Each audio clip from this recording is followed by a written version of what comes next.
také nevľúdne, takže oceňujem ešte tým viac, že ste prišli a že máte teda vlastne záujem o takéto vážne témy, ktoré sú veľmi vážne. Aj to počasie, ktoré teda máme vonku, je zrejme následkom toho, o čom sa dneska budeme baviť, pretože tí, čo sme tu starší, tak si pamätáme, že existovala ešte jar, aj jeseň existovala však, čiže vlastne tie prechodné obdobia momentálne nejako už neregistrujeme, áno, už je to minulosť, takže... Ono sa opakovalo takéto zimy, ale nie takéto časté. No, aj ako, no, skrátka, že neexistujú také tie prechodné obdobia, nejaké sa vytratili. Je zima a potom obrovské teploty, takže vlastne Polodne, potom sucho.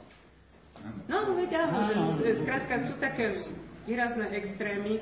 Samozrejme, že je to na rôznej časti našej zemeguli asi rôzne, sa to prejavuje, ale teda ja konkrétne tu žijem v tejto lokalite od narodenia a viem, že teda vlastne sme mali úplne iné počasie. Iné hlavne tie prechodné obdobia sú.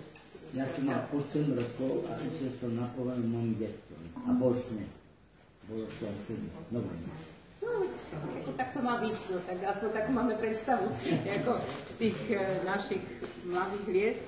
No a toto vlastne sa nejak všetko mení a je to zrejme aj nejako následok toho, že vlastne sa nám nejak mení klíma, alebo teda máme nejaké globálne oteplovanie. Takže dneska vlastne u nás v Prírodovednom múzeu si oslavujeme teda Deň Zeme, pretože je v sobotu a piatok až taký hodný na prednášky nie je, lebo ľudia už majú iný program, aj odchádzajú z mesta, okrem toho sa blížia tie bratislavské mestské dni, čo sú cez víkend, takže tam budú nejaké aktivity, takže preto sme to dali na štvrtok. No a okrem teda dopoludnejších prednášok, čo sme tu mali hlavne pre školy, tak som poprosila pani docentku doktorku Marcu Morgovú z matematicko-fyzikálnej, jak sa to volá teraz, fakulta matematiky, fyziky a informatiky,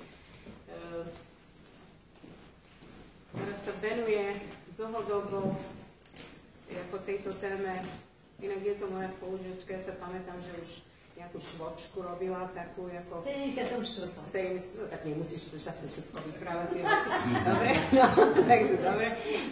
No už tedy robila švočku, potom nejakú diplomovku to robila, nejaké teda také veci, ktoré sa týkali vlastne odpadových plynov a takýchto ako riešení vlastne ekologických, takže v podstate celoživotne sa tomu venuje.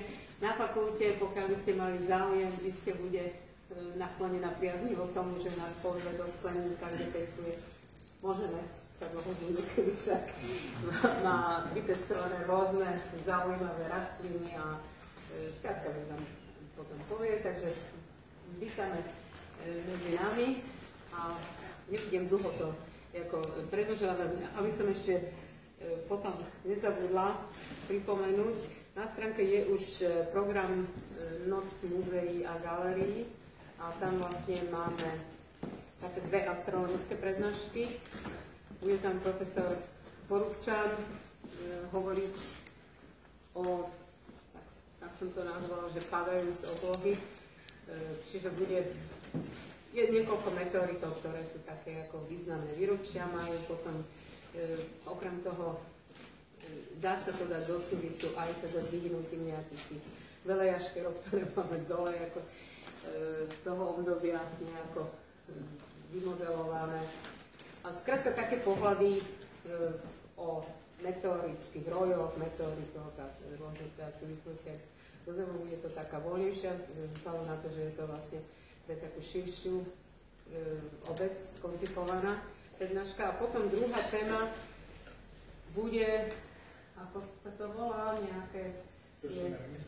Prosím? No veď, keď si to vymyslel, tak už povedz, jak sa to volá. Katastrofálna fyzika. Katastrofálna fyzika. A je to mladý muž, ako sa volá? Milan Smolik, ktorý sa venuje ako z fyzikálnemu pohľadu čo sa týka takých filmov, ktoré pozeráme a tvária sa, že sú úplne perfektné, ako, neviem, povedzme nejaké...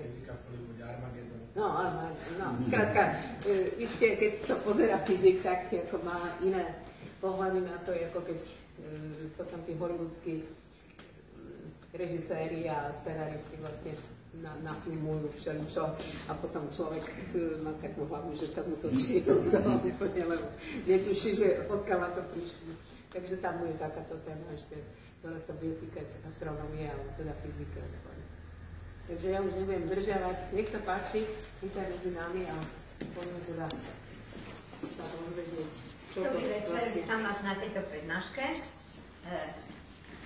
Rada by som vás informovala o takých základných poznatkoch a hlavne zdôvodneniach, pretože veľmi často situácia je taká, že sa objaví taký Klaus alebo podobný človek a ten vám povie, že to je humbug, žiadne globálne oteplovanie nie je, to si len vymýšľate, čo na nás našili, aby nám zhoršili ekonomické parametre.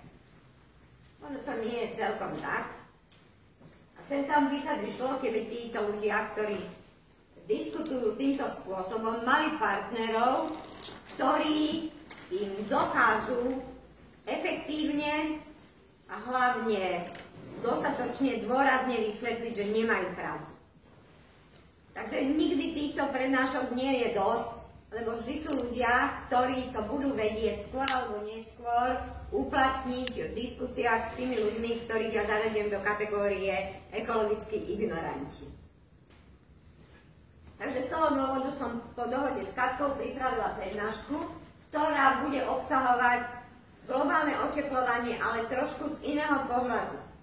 Lebo máme veľkú skupinu ľudí, najmä tých, ktorých zastrešuje napríklad profesor Lapin, o ktorom málo kto vie, že bol držiteľ tej skupiny, ktorá dostala Nobelovú cenu spolu s Al Gorom. Oni skúmajú veci, ktoré pozorujú a popisujú z dlhodobého hľadiska.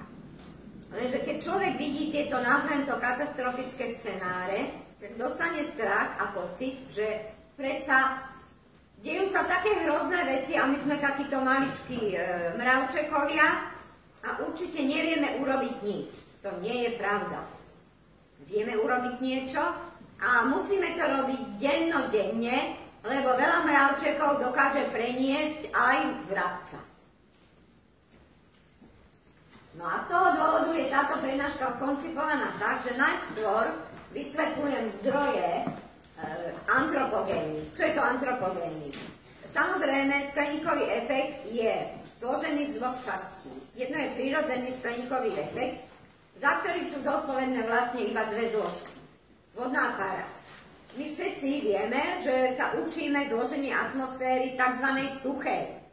Lenže v suchej atmosfére môže byť maximálne 4% vody, ktorú nezarátavame, aby sa nám tie čísla stále nemenili. Takže absolútna koncentrácia vodných pár je maximálne 4%. A to, čo sa povie relatívna vlhkosť, tak keď je napríklad relatívna vlhkosť 80%, to znamená, že absolútne množstvo vodnej pary v atmosfére je 0,8 x 4%. No a vodná para je zodpovedná za to, že priemerná teplota na Zemeguli je o čosi viac ako 18 stupňov vyššia, ako by bola, keby sme nemali v atmosfére vodnú paru. No a potom druhou zložkou je CO2. CO2 má tzv. Bazálnu koncentráciu CO2, to je tá koncentrácia, ktorá bola pred priemyselnou revolúciou. A to je 260 ppm. Prečo v atmosfére je vôbec nejaké CO2, keď všetci vieme, že CO2 je rozpustné vo vode a to 33% vo vode sa rozpustí a pijeme to ďalej ako soda. Podobná situácia je s amoniakom. Amoniak bola, kedy v prvotnej atmosfére tiež bol a rozpustí sa vo vode, ale rozpustí sa všetko. Prečo sa CO2 nerozpustí všetko? Na to existuje veľmi jednoduché vysvetlenie. Všetci viete, že existuje ionosféra a že existuje čosi, čo sa volá polárna žiara. Keď dopadajú do Slnka energetické častice, tak tieto ionizujú, povedzme, atóm a vznikne kladný ión, povedzme N+, a elektrón. Kladný ión je 1000-krát pomalší ako elektrón. Takže elektrón, a my máme magnetické pole, po siločiare sa pohybuje po špirále a v konečnom dôsledku skončí ako polárna žiara a dopadne na Zem. Ale kladné ióny sú ponáhle, lemravé a ostanú tam hore a vytvoria ionosféru. Teraz napätie medzi ionosférou a Zemou je 220 kV. Čo keď prepočítate je asi 120 V na meter. To znamená, medzi hlavou a nohami máme asi 200 V jednosmerného. Permanentne. No a teraz, keď by ste urobili takú vec, že zoberete nejaký systém s 2 elektródami, jednu ponoríte do pohára alebo do nejakej nádoby s vodou a druhá bude vonku. A celé to uzavriete do nejakej kúly a napustíte tam CO2. Tak, a napustíte ho toľko, koľko by sa malo rozpustiť tej vody. Úplne. No tak začne sa to rozpúšťať a tú elektródu, čo bude ponarenú, dáte zápornú, lebo naša Zem je záporná. A tým pádom, vlastne keď máme more, tak to dno je záporné. Takže v mori sa začne rozpúšťať to CO2 z atmosféry, ale nerozpustí sa všetko. Ostane zvyšok. A keď do tej istej sústavy pustíte amoniak sa rozpustí všetko. Ale keby sme vymenili polaritu, že potopená by bola kladná, tak by ostalo amoniaku toľko, čo máme teraz CO2. Takže to zvyškové CO2, tých 260 ppm je preto, lebo naša Zem je nabitá záporne.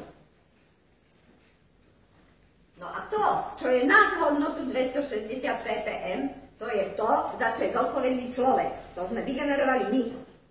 A preto musíme niesť zodpovednosť a musíme konať také činy, aby sme odčinili to zlo, ktoré sme urobili. A teraz budem pokračovať do samotným prednáškom.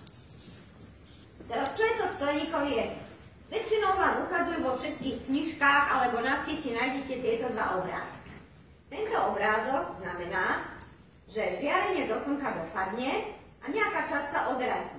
Lenže ono sa odrazí tak, že nejaká časť sa potom spätne od oblakov odrazí naspäť. A teraz, ktorá časť oblakov vracia naspäť a ktorá nie? Keď my máme oblak a v tom oblaku sú kryštálky ľadu a súčasne sú aj kvapôčky vody. Tak keď to moje žiarenie dopadne na tú kvapôčku vody, tak tá kvapôčka vody ho absorbuje. Ale keď dopadne na kryštálik ľadu, tak sa môže odraziť podľa toho, na ktorú stranu toho kryštáliku ľadu dopadlo. A nejaká časť sa odrazí naspäť na Zem. Tu vidíte, to je to. Tuto je to z iného pohľadu. Máme slnečné žiarenie a vyjadrené sú tu čísla, koľko sa na čo použije. Máme tu napríklad čísla, ktoré nám ohrejú Zem, máme tu čísla, ktoré hovoria o fotosyntéze, máme tu čísla, ktoré nám hovoria o tom, koľko vody sa vyparí a vytvorí oblak. Proste toto sú tie číselné hodnoty. Ale ani jeden z týchto obrázkov nám nehovorí, prečo spôsobujú tieto plyny skleníkový efekt. Prečo? Čo sa tam vlastne deje? Na mikroskopickej úrovni. Tuto máme ešte také obrázky, kým sa dostanem k tomu vysvetleniu. Tu máme severný pól. To červené je v roku 1979. A to biele, to je v podstate dnes. No potom tu máme rôzne ľadovce a úbytky. Máme tu napríklad, pardon, to bol iný čudlík. Máme tu, pozrite sa, toto je tiež dôsledok globálneho oteplovania, obrovské suchá. Lebo určite ste si všimli, že napríklad teraz v budúci celý týždeň bude pršať. Napadne 10 cm každý deň v ráji, povedal SHMU. No a povedzme, príde máj a niekedy sa stane, že v máji máme 30 dní po sebe horúčavy 30 stupňové a sucho. A vtedy by naše rastliny potrebovali vodu. Ale my sa k tej vode správame asi tak, že neviem, či niekto z vás si vybavoval k niečomu stavebné povolenie. Stavebné povolenie vám káže, že dažďovú vodu musíte odkanalizovať. No ktoré hovedo to vymyslelo? Veď dažďová nie je nič kvalitnejšie ako dažďová voda. Prečo by sme nemohli dažďovú vodu si uskladňovať a používať ju na polievanie vtedy, keď bude to sucho?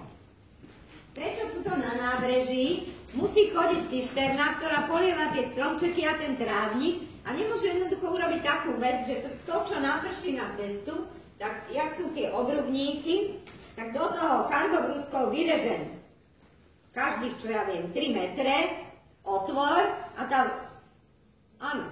Aj keby pošalo, sa môžeme s tou vodou splachovať. Samozrejme, že môžeme, ale na to musíme najprv mať oficiálne povolenie, že si môžete ukladať dažďovú vodu. Prečo napríklad parkoviská sú vybetonované? Prečo sa tam nedáva tá ekodlažba, čo má diery a cez to rastie trávnik? Vtedy by to vsiaklo do pôdy. Ale tuto na nábreží prečo nemôže sa samo polievať vlastne tou dažďovou vodou z cesty? Prečo? Potom pod mostom SNP naprší a minule bolo toľko vody, že po kolená. Keby okrem tej kanalizácie, ktorá je každý, a ešte to nejakí robotníci tak vyspádovali, prečo sa nemôže využiť to na polievanie toho trávnika, ktorý je medzi Dunajom a cestou? To je tiež jeden taký, ale na to existuje oveľa silnejší bojovník ako ja, lebo Kravčík ten by všetkých vraždil kvôli tomuto. Ale má pravdu v tomto. No. Teraz tuto máme snímky takých miest na Zemi, kde sú kritické. Napríklad, toto je obrázok v zime a v lete. Tuto vidíte zaladnenú časť Severného ľadového oceánu. Teraz, ak dojde k otepleniu takému významnému, väčšinou sa hovorí o to, o koľko stúpi oceán. Ale málo kto hovorí o tom, čo sa stane v Európe. V Európe totižto Európa je oteplovaná Golfským prúdom. Golfský prúd je hnaný rozdielom salinity. Salinita to je vlastne rozpustnosť solí v morskej vode. V dôsledku toho prístav Narvik, ktorý je 280 km za polárnym kruhom, je aj vtedy, keď je zima, rozmrznutý a môžu tady chodiť lode. Lenže ak dojde k otepleniu, začne sa topiť ľad v Grónsku. A keď sa začne topiť ľad v Grónsku, tak vtedy v tej oblasti Grónska klesne salinita. Bude to sladká voda, ktorá do mora pôjde a tá rozštiepi Golfský prúd na dve časti. V dôsledku toho dojde k prehriaťu Afriky a všetko živé, čo tam bude, totižto rozpustnosť kyslíka vo vode je taká, že je 8% pri 0 stupňoch Celzia a 0% pri 28. Určite ste v akváriu videli, že rybičky lápajú po vzduchu, keď je veľmi teplá voda. Takže na to netreba pustiť silnejšie ten prevzdušňovací kameň. Na to treba hodiť pár kociek ľadu do akvária, aby klesla teplota, aby v tej vode bolo rozpustené určité množstvo kyslíka. Takže teplota 28 stupňov sa dosiahne na povrchu oceánu kvôli globálnemu oteplovaniu a máme kopu efektov, ktoré to ukazujú. Jednak dojde k posunutiu Golfského prúdu a prehriaťu k Afrike. Tam všetky ryby, čo tam boli, zdochnú. Lebo tam nemôžete žiadny kameň pustiť, ani kocky ľadu hádzať. No a potom tu máme toto je El Niño. Povrchová teplota oceánu je taká vysoká, že vlastne až chladí to len prúd, ktorý ide z Antarktídy a ten ide raz po tejto strane a raz po tejto. Keď je El Niño, tak vtedy sú suchá tu a povodne tu. A keď je La Niña, vtedy je toto maličké, vtedy tuto leje a potom na tomto mieste je to chladné a vtedy chytajú tých homárov. Pochopiteľne globálne oteplenie povedia aj k tomu, keď sa veľmi zohreje tropická oblasť, tak bude narastať množstvo púští. A to už teraz vidíme, ako sa zmenšuje Kaspické more, ako sa zmenšuje jazero Čad, tuto v povodí Eufratu a Tigrisu úplne zmizli tie bývalé mokrade, sú vyschnuté. V Saúdskej Arábii je cena litra vody dvakrát taká vysoká ako litra benzínu. Niekto mi povedal, že keby to bolo u nás, že? No, tuto máme... Ešte lepšie je, keby boli tie autá na vodu. Mne by sa najviac páčili autá na stlačený vzduch. Áno, to by bolo. Vniz také chodia a tam to funguje tak, že používajú na každej konečnej veterné ružice, ktoré nakomprimujú vzduch a ten sa natlačí do toho autobusu a ten rozváža ľudí zadarmo. Od toho sme ďaleko. No tuto máme vlastne krivky. Tu máme nárast teploty od roku 1860 do 1990. Nárast koncentrácie CO2 a toto sú teploty, ale teploty si treba uvedomiť, že oni budú vždy cvičiť, lebo vždy je zima a leto. No tuto máme výšku hladiny mora.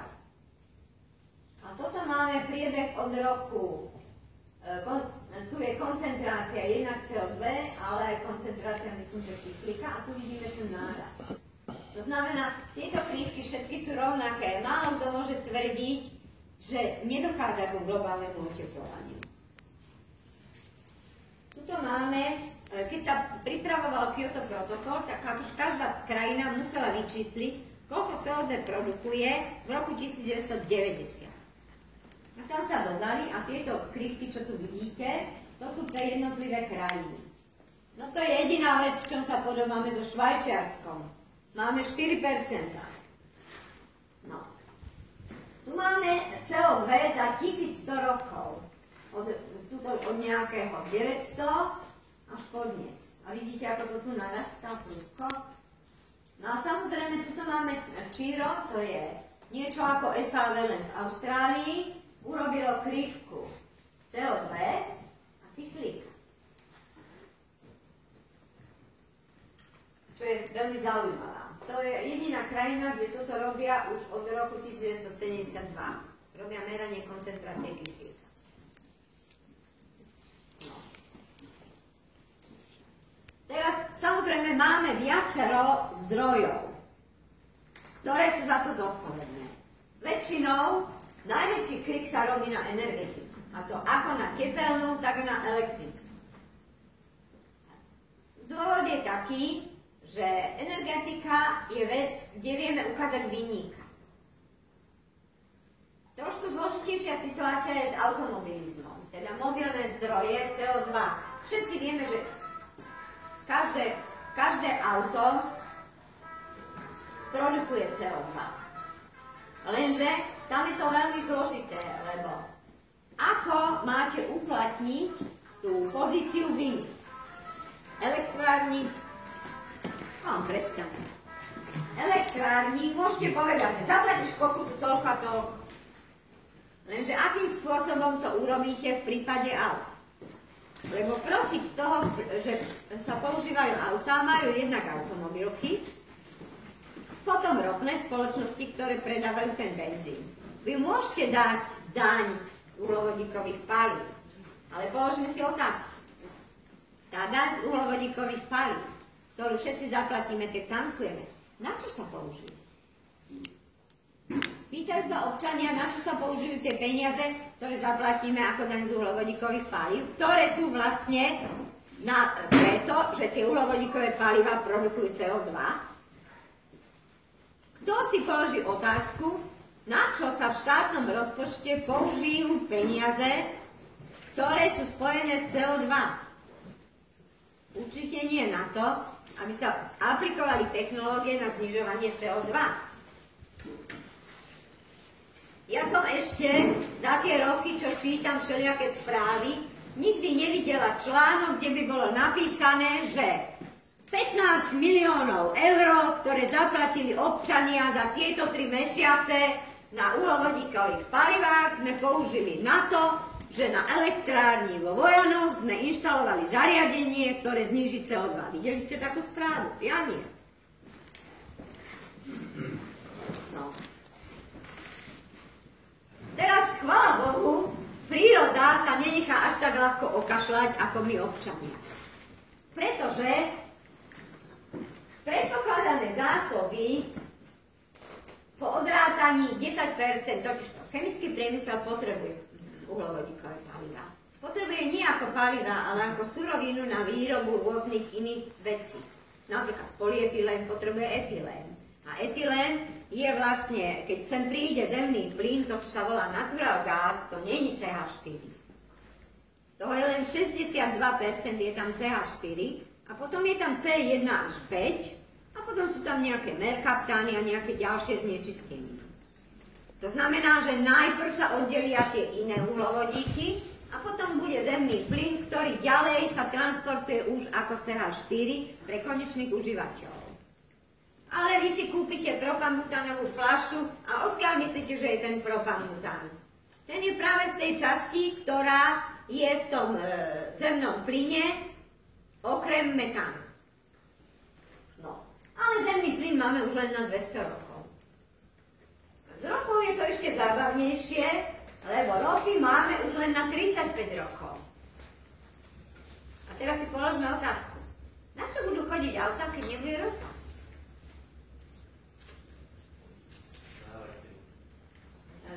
Áno, súhlasím.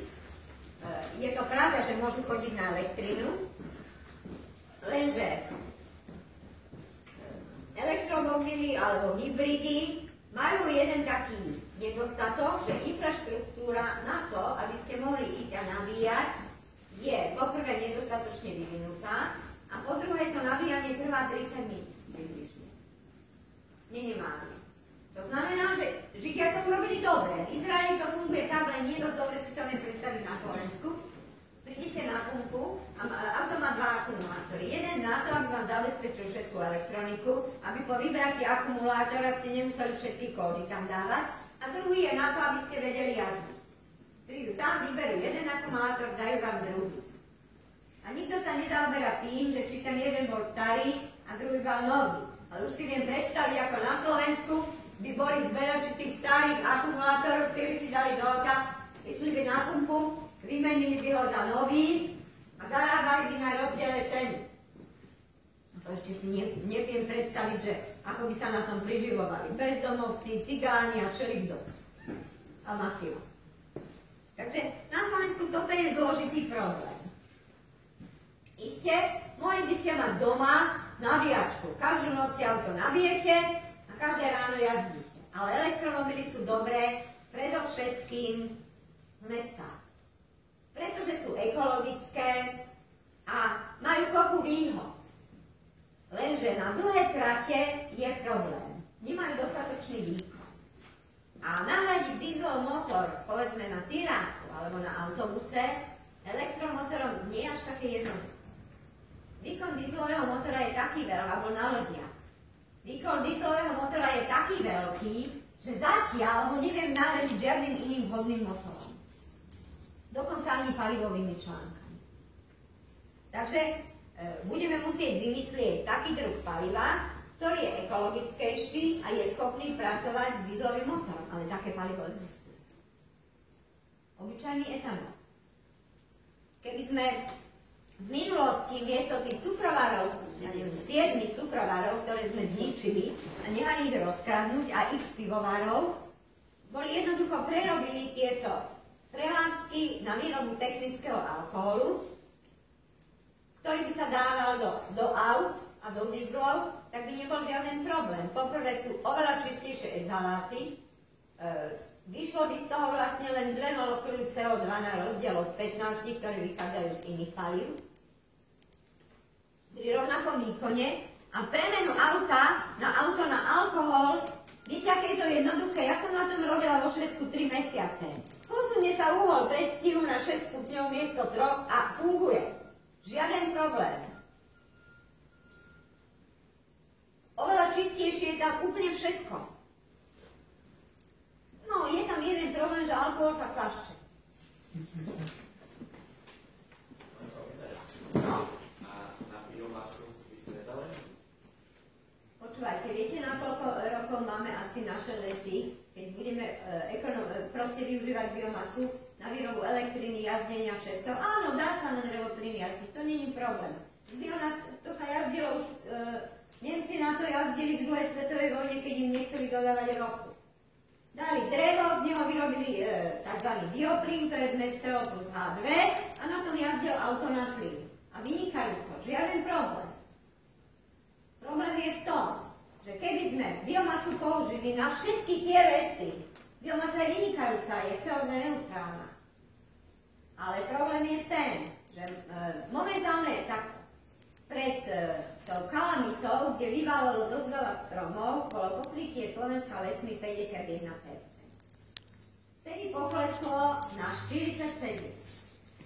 A potom vytínaní, čo sa dialo posledný rok, pokleslo na 43%. Ale sa všetci hádajú, že nie, to není pravda, ale satelitné mapy neklamú. A existujú satelitné mapy nie také, že kliknite na Google a sú tam fotografie, ktoré boli urobené pred 7 rokmi. Existujú presne satelity, kde to vidíte úplne v reálnom čase. A šikovnejší hackeri sa dostanú do tých CIA satelitov, kde to vidíte v reálnom čase. A nemusí byť ani šikovný hacker, stačí šikovný fyzik. Takže keby sme sa spoliehali na biomasu v požove lesov, tak približne za 11 rokov nebude mať jediný strom v lese. To je ten drobný háčik. Áno, dá sa to riešiť. Treba sadiť rýchlo rastúce dreviny a trávy. Ukážem vám, aké do úvahy prichádzajú. No, čo tu ešte máme? Urán. Všetci si myslia, že jadrová energetika zachráni Slovensko. A poserme sa. My nechceme vietor ako Rakúšania, my chceme jadro. No. Keď začali stávať Mochovce 3 a 4, tak cena bola 3,4 miliardy. Teraz je 5,4 miliardy. Každé 2 roky sa cena zvýši o 1 miliardu. Viete, ako to dobre kradne? No. Bola, kedy v Rakúsku postavili jadrovú elektráreň Sventino. Predtým, ako ju spustili do chodu, prvý blok, to je 440, čo mali, tak bol plebiscit. A tam sa rozhodlo 51% Rakúšanov, že nechcú jadro. Následne ich minister pre energetiku spáchal sebevraždu. A oni sa vtedy rozhodovali skoro rok, že čo budú používať miesto jadra. A robili si také dosť rozsiahle analýzy, že aké možnosti majú k dispozícii. Rozhodli sa pre vietor. Momentálne majú v podobe inštalovaných veterných turbín toľko ako 7 jadrových blokov 440. A vďaka tejto skutočnosti majú prebytkový rozpočet. Jediné 2 krajiny v Európe majú prebytkový rozpočet. Norsko a Rakúsko. A Rakúsko sa jasne vyjadrilo, že to kvôli tomu, že nedovážajú zdroje na to, aby produkovali elektrínu, ale produkujú z vetra.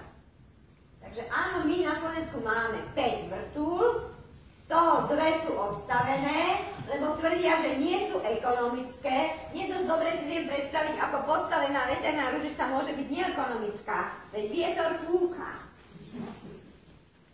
A 3 bežia v cerovej.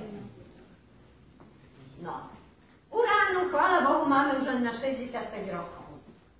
Lebo urán je tiež fosílne palivo.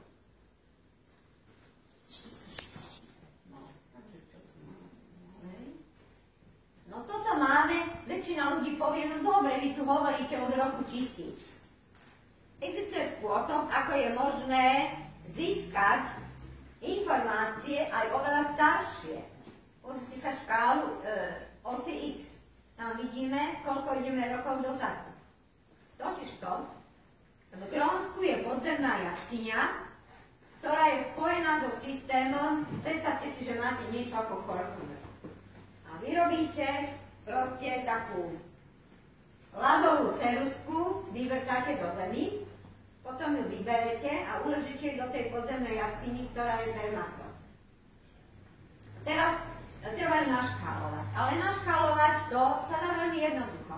Lebo známe sú katastrofy, ktoré sa udiali. Napríklad vieme, kedy Soptila Vezúv a zlikvidoval Pompeje.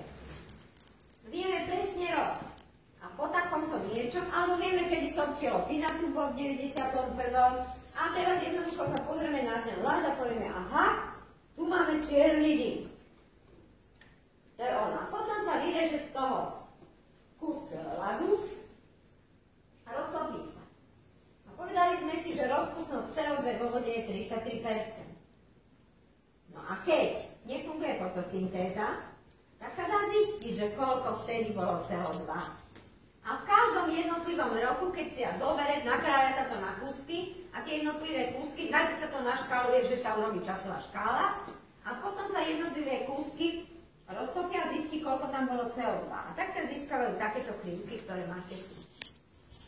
Tu vidíme koncentráciu CO2, tu je doba ľadová, potom tuto sú doby ľadové, tie hore. A z toho sa dá zistiť, až dá sa ísť dozadu skoro 600 000 rokov. No je to zaujímavé, lebo tam sa dajú zistiť napríklad, prečo sa presťahovali Inkovia, či čo sa stalo, tam bolo obrovské sucho. A to sa dá zistiť podľa pelových zrniečok, rastlín, ktoré sa tam našli. Takže veľmi veľa vecí sa takýchto informácií dá zistiť. Teraz, ktoré plyny sú za to zodpovedné? Lebo stále hovoríme o CO2, lenže CO2 není jediný plyn, ktorý je zodpovedný za globálne oteplovanie. Tých plynov je viacej a tuto vidíme taký koláčikový graf, kde vidíme, toto sú chlorované uhlovodíky. Tu je metán. Metán tvorí až 15%. 5% je N2O a CO2 tvorí 60%. Lenže tuto si povieme, že freóny a všelijaké také veci, toho je málo. Má to taký háčik. Existuje tzv. Globálny skleníkotvorný koeficient. To je číslo, ktoré sa pre každú látku dá zistiť. Zmerá sa infračervené spektrum, potom sa urobí plocha pod všetkými pásmi. A to isté sa urobí pre CO2. A potom sa urobí podiel medzi plochou tých pásov, čo je metánu, lomeno CO2.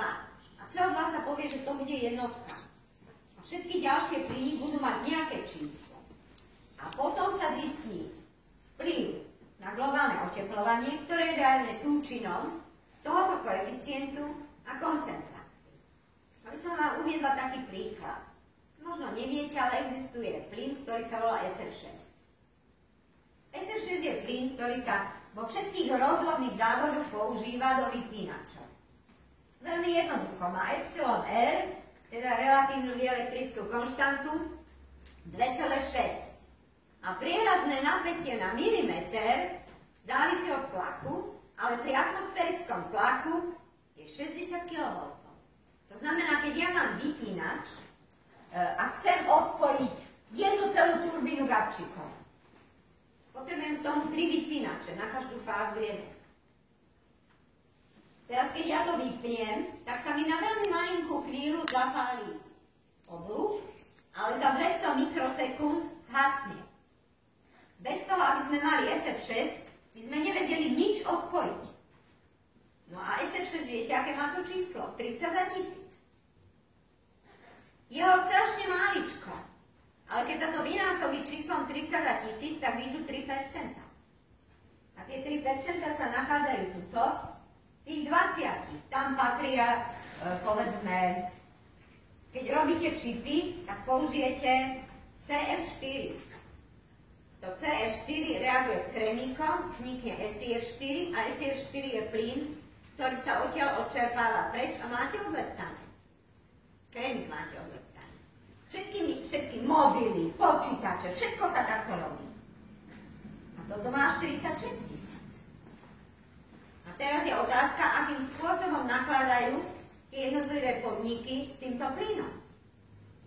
Podľa zákona spred 17 rokov celosvetového nesmú vypúšťať. Ale ono nie je jednoduché sa ho zbaviť. Vy sa ho nemôžete zbaviť len tak, že ho spálite na niečo. To sa nedá. Z neho musíte vyrobiť tú látku, ktorá je vo vode nerozpustná. A to je fakt práca. No ja to viem robiť. Robím to pre všetky rozhodné závody na Slovensku, čiastočne v Čechách, čiastočne v Maďarsku. No, takže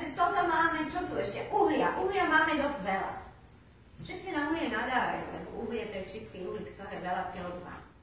Ale väčšinou sa vyčísluje taká iná hodnota, ktorá je relevantná. Vyčísli sa vlastne, koľko elektrickej energie vyrobíme na kilogram uhlia.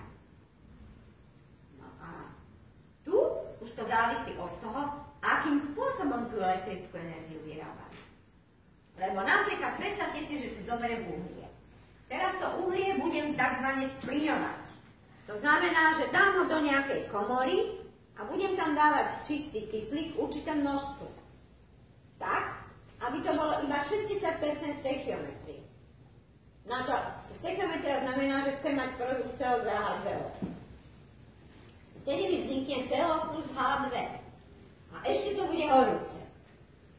Potom to CO plus H2 vyčistím a spálim ho v plynovej turbíne. A po spálení v plynovej turbíne to zase bude horúce. A ja teraz na tie prvé horúce dám parnú turbínu, vyrobím tlakovú paru a použijem parnú turbínu. Na to spalovanie použijem spalovaciu turbínu a na to znova horúce použijem parnú turbínu. A keď toto zrátate všetko, tak takýmto spôsobom vyrobíte 1,6 krát viacej elektrickej energie, ako by ste vyrobili tak, že to uhlie hodíte do kotla a tam ho spáli. To znamená, z pohľadu CO2 vy na 1 MWh vyprodukujete menej CO2 ako klasickým spôsobom. Dokonca menej, ako keby ste použili na výrobu elektrickej energie metán. No pred rokom 1975 sa v Bratislave nepoužíval do plynových sporákov zemný plyn, ale tzv. Syntézny plyn, čo je zmes CO plus H2. Ešte to má jednu inú dobrú vlastnosť. Existuje tzv. Splyňovanie priamo v bani. Viete, ako sa ťaží uhlie? Uhlie sa ťaží tak, že máte traktor, pred ním je vrták, ten traktor sa zopne o steny tej sloje a teraz sa vyvrtá taká ceruska. Teraz prídu tajtrlíci, naložia do vozičkov a ide von. Traktor sa posunie a urobí to isté. Lenže tá sloj není ceruska. Tam sú časť šutrov sa dostane do uhlia a časť uhlia zostane v bani. A teraz, keď dojdete na koniec a máte jednu zvislú, druhú zvislú, tak to môžete uzavrieť. Pustíte tam, urobí sa odhad, koľko tam toho je, a pustí sa tam kyslík a spaluje sa to v bani, ale splyňovaním. Vznikne vám tento syntézny plyn, ktorý vonku použijete na výrobu energie. A je vymalované. To napríklad v Ostrave robia. Aj v mnohých iných krajinách. Len my sa tak tvárime, že vojami zavrieme a potom nejaký lyžiar tam chce postaviť spolu s nejakou americkou firmou, ktorú som si vygooglila a zistila som, že sa zaoberá špionážou pre CIA ako hlavnou záležitosťou, ale vraj vo Vojanoch budú robiť elektráreň, ktorá bude spaľovať biomasu. A tam majú 600 MW blokov na uhlie a my vlastníme železnicu z Ukrajiny až k nám. To podľa mňa mohol vymysleť len niekto, kto to úplne celko v poriadku nemá. Rakúšania na to majú výraz Dachschaden. Čo sú akože škody na streche, ale myslí sa tým hlava. No. Teraz prídem k tomu, čo som vás navnadila predtým. Prečo sú určité plyny skleníkotvornými plynmi? No predstavte si, že mám CO2. Tuto je, ako je viazané, a tuto sú jeho väzby. Vidíte, že on sa hýbe týmto smerom a tuto sa uhlík hýbe takto, kyslík takto. Vďaka tomu vznikne spektrum infračervené a táto plocha je to, čo som vám hovorila, že z toho sa vypočíta globálny skleníkotvorný koeficient. A tých pásov CO2 má dosť veľa. Tuto vidíme, že ešte sa môžu aj rokovať. No a tuto máme to isté pre všetky známe skleníkotvorné plyny. Nájdete CO2, tu máme vodu, metán, N2O, čiastočne aj ozón. A tu máme spektra všetkých tých látok. Tu je kompletka. Dobre, teraz žiarenie v infračervenej oblasti a v radiofrekvenčnej dopadne na molekuly. Excitujú. Objaví sa spektrum. Teraz má to jeden taký drobný háčik. Mám excitovanú molekulu a keď pracujem s UV žiarením alebo s takým, tak tam je jednoduchá situácia. Molekula sa excituje, počká 10 na minus 8 sekundy, vyžiari ďalšie žiarenie, deexcituje. Konec filmu. No, lenže CO2 leží energeticky tak nízko, že už nižšie neexistuje žiadna hladina, kam by sa deexcitoval. Teraz ako sa to CO2, ktoré získalo infračervené žiarenie, zbaví tej energii? Keď nemá ako deexcitovať. No veľmi jednoducho. Predstavte si, že idete po nabitej ulici a vrazíte do niekoho. Tak CO2 robí to isté. A vzhľadom na to, že stredná voľná dráha, to je vzdialenosť medzi dvomi zrážkami, pri atmosférickom tlaku je 1 mikrometer. A počet zrážok za sekundu je 10 na 10. To znamená, že CO2 nemá žiaden problém, 15 krát sa zrazí a nemá energiu. Každému dá tých 10 navieroval, tak to následuje. A je po energii. No a čo sa stane? To znamená, že všetky tieto excitované molekuly dajú energiu celému svojmu okoliu a vďaka tomu sa zväčší stredná kinetická energia tých všetkých molekúl okolo. A ako je definovaná stredná kinetická energia molekúl plynu? To je predsa teplota. To znamená, toto je princíp, akým získajú všetky molekuly okolo tej excitovanej vyššiu kinetickú energiu, teda vyššiu teplotu. To nemá nič spoločné s tým, čo si myslí Klaus. Ani s tým, že slnko dneska svieti viacej, ako svietilo pred 15 rokmi. Problém je ten, že tie slnečné cykly majú periódu 15 rokov. Ale ako ste si všimli na tých grafoch, už od roku 1860 narastá koncentrácia CO2 a teplota. A to za ten čas tých 15 ročných cyklov zopakovalo Halda. To znamená, toto nemôže byť príčina. A tuto vidíte tú príčinu. Ja som si dala tú robotu, že som vyhľadala tieto krivky, lebo to vám nikto nebude takto vysvetľovať.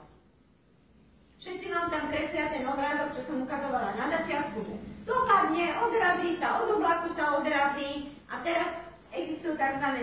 Globálne modely a v Japonsku je jeden obrovský počítač, do ktorého krmia data a robia to tak, že každý ďalší model je urobený tak, že sa pridá jeden jediný parameter.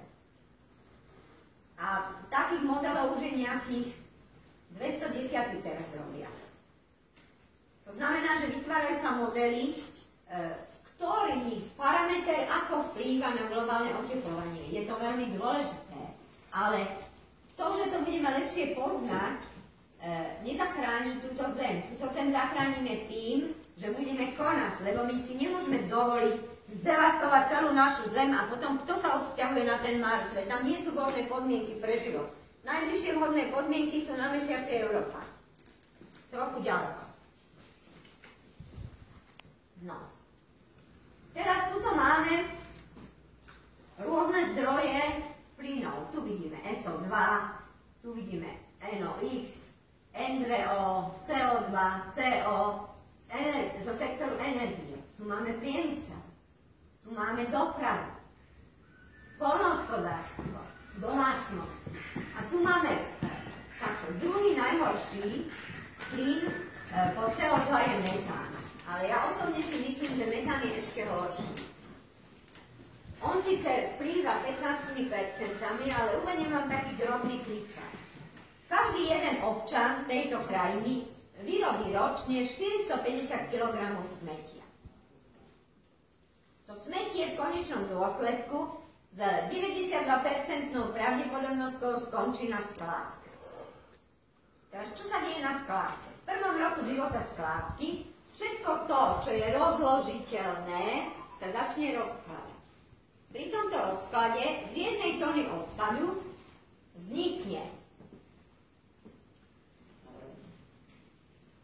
180 kg CO2 a síce o niečo menej metánu, ale z pohľadu globálneho oteplovania musím to CO2 násobiť jednotkou a ten metán 20 jednotkou, lebo metán má globálny skleníkotvorný koeficient 21. A keď tieto dve veci vynásobím, 230 kg je metánu a okolo 650 kg je CO2. Keď to vynásobím, ten metán vynásobím 21, tak mi vidíte, že z 1 tony odpadu vyrobím 5,6 tony skleníkotvorných plynov.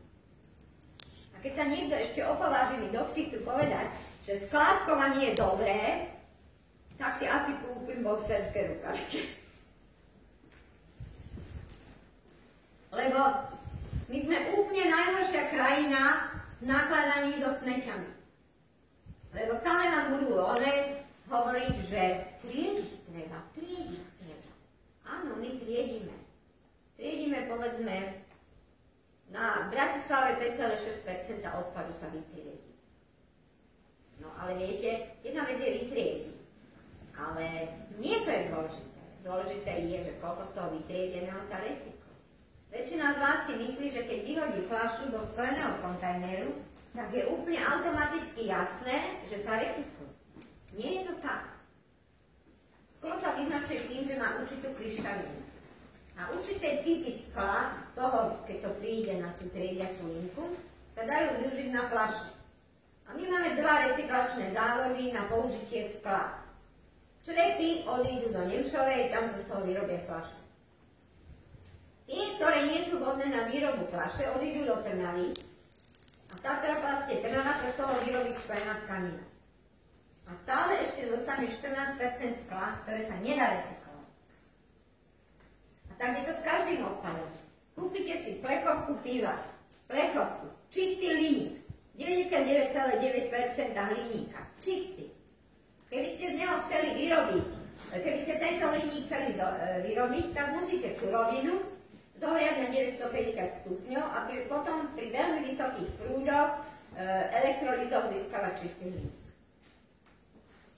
Teraz na východnom Slovensku, kde je nezamestnanosť a hovedo, sa jedna firma obetovala a chcela postaviť závod, kde plazmatrónovým systémom bude z týchto plechoviek vyrábať hliník, ktorý sa bude znova použiť.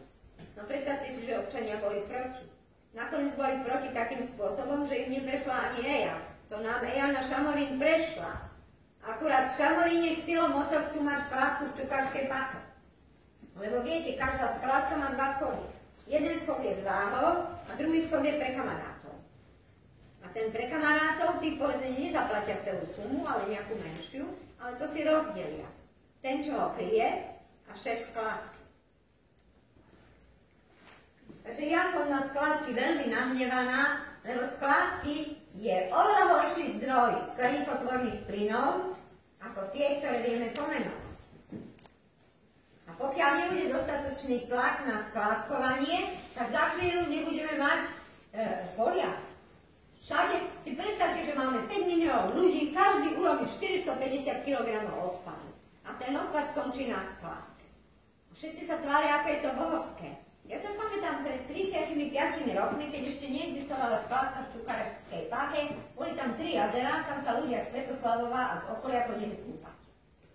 Potom vymysleli, že z toho jazera urobia skládku, začali to zasypávať. Teraz oficiálne skládka má mať 5 cm hrubú gumenú vrstvu a pod tým má byť ilovité podložie a nad tým má byť ilovité podložie.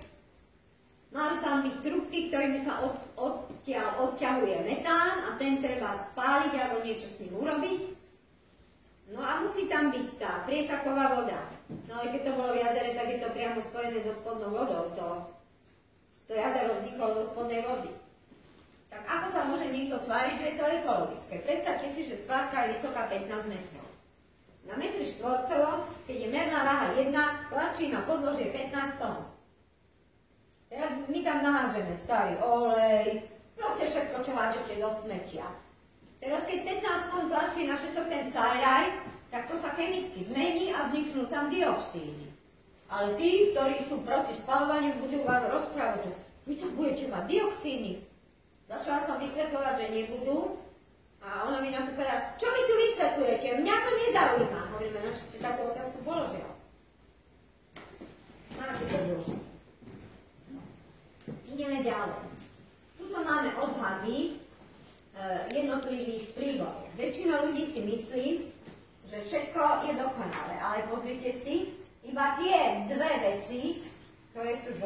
hazardy, to znamená sulfáty, a spaľovanie biomasy sú z hľadiska globálneho oteplovania negatívne. Negatívne znamená, že znižujú. Všetky ostatné veci zvyšujú. Tuto máme takú krivku, túto krivku zverejnil Štern v tzv. Šternovej správe.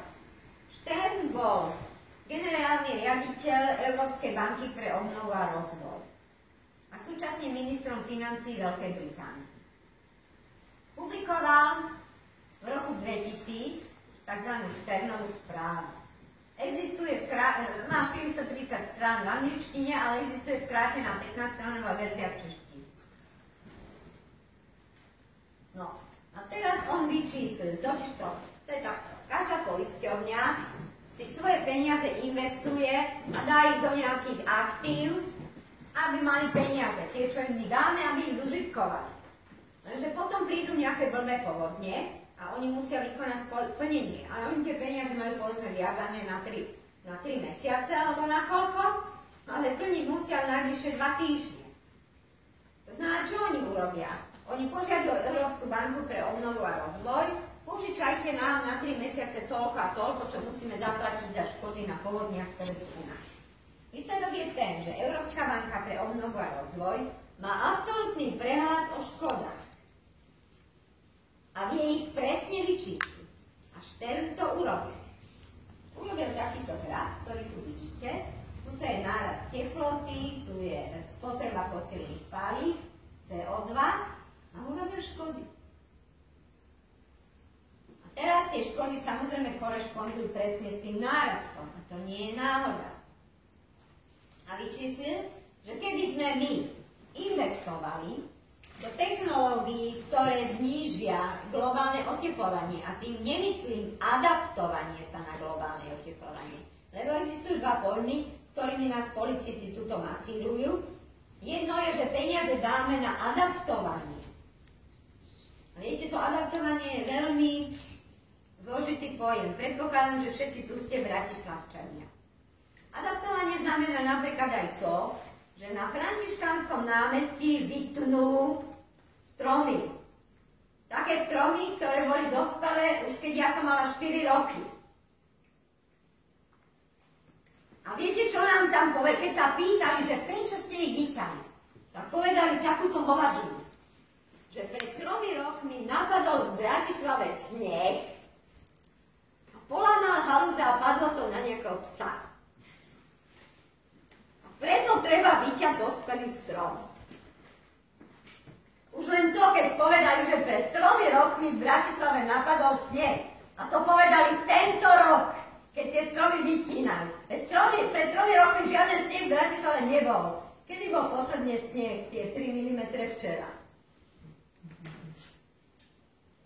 Túto zimu ja neviem, či vôbec v Bratislave sneh bol. A rozhodne nemohol byť toľko snehu na halúzi, zlomilo halúz. Tá halúz je takáto hrubá. To komu chcú také hovadiny natárať? No tak toto, čo robia, je zastrešené a robili to z európskych peniazí. Viete, čo by som ja urobila? Ja by som zobrala toho človeka, čo podpísal súhlas na vyťatie tých stromov, najväčšej horúcave bez klobúka by som ho priviazala na stoličku a tú stoličku by som dala na ten asfalt a nechala by som ho tam celý deň. Myslím si, že potom by asi trochu pochopil. No. Teraz tuto máme čísla, ktoré som ja vybrala pre tie najznámejšie skleníkotvorné plyny. Ja školím tých ľudí pre prácu z SF6 a tam toto mám, aby oni presne vedeli. Tak CO2 má koeficient 1, doba zotrvania v atmosfére 120 rokov a predindustriálna tá základná koncentrácia bola 260. V roku 2009 bola 430. V 2005 bola 390. To znamená, žiadne detičky si nemajú dávať 360 ppm do experimentov, ktoré robia v rámci praktik. Žiadnych 360 už neexistuje. V súčasnosti je číslo posledné z roku 2009 je 430. No, potom tu máme metán. Metán má koeficient 21.